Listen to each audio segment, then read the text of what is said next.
આ વર્ષે દિવાળીમાં ફટાકડા વધુ મોંઘા રહેશે। વરસાદ લાંબો સમય સુધી રહેતા ફટાકડાના ઉત્પાદનમાં ભારે ઘટાડો થયો।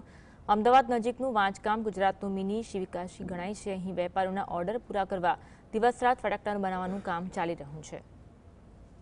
દિવાળીનો તહેવાર નજીક આવતા ફટાકડા બનાવવાની કામગીરી પૂરજોશમાં ચાલી રહી છે, પરંતુ લાંબો સમય વરસાદ રહેતા ફટાકડાના ઉત્પાદન પર નોંધપાત્ર અસર પડી છે, જેના લીધે ઉત્પાદનમાં 20થી 30% ઘટાડો થયો છે।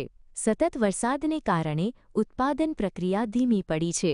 હવે મોડે ઉઘાડ નીકળતા દિવસ રાત ફટાકડા બનાવવાનું કામ ચાલી રહ્યું છે, જેથી વેપારીઓના ઓર્ડર પૂરા કરી શકાય।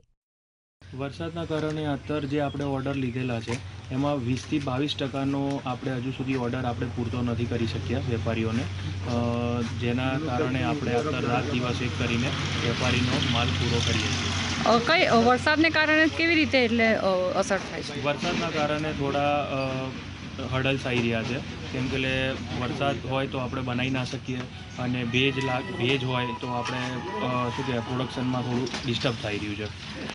મરચી બોમ્બ અને અન્ય બોમ્બના ભાવમાં હોલસેલ માર્કેટમાં એક પેકેટ દીઠ 60થી 80 રૂપિયાનો વધારો થયો છે।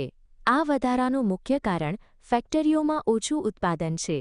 કાચા માલના ભાવ પણ વધ્યા છે, જેથી અન્ય દારૂગોળામાં પણ 5થી 10 રૂપિયાનો વધારો થયો છે।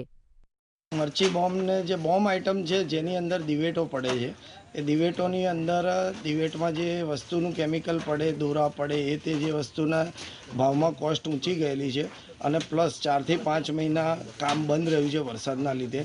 એના લીધે ભાવમાં વધારો આવેલો છે। 30થી 35%નો વધારો છે ખાલી બોમ્બની આઇટમમાં। અમદાવાદ જિલ્લાના દસક્રોઈ તાલુકામાં આવેલું વાંચગામ ગુજરાતનું મિની શિવકાશી તરીકે જાણીતું છે। આ ગામમાં 30થી વધુ ફટાકડા બનાવતી ફેક્ટરીઓ આવેલી છે, જ્યાં કોટી-સૂતળી, બોમ્બ મરચી, બોમ્બ ચક્કડી અને રંગબેરંગી ફટાકડા તૈયાર થાય છે।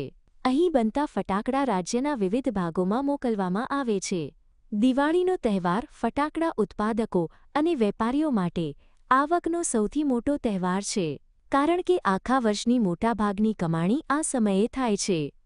પાંચ ગામની અંદર 15થી 17 વર્ષ જૂનો અહીંયા ફટાકડાનો ધંધો છે, પણ ધીરે અત્યારે હવે ગુજરાતનું મિની શિવકાશી બની ગયું છે। આ વર્ષે વરસાદને કારણે ફટાકડા ઉત્પાદનમાં ઘટાડો થયો હોવા છતાં વાંચગામના ઉત્પાદકો ઓર્ડર પૂરા કરવા સખત મહેનત કરી રહ્યા છે। જો કે ભાવવધારાને કારણે આ વર્ષે દિવાળીની ઉજવણી થોડી વધુ મોંઘી પડશે તે નક્કી છે।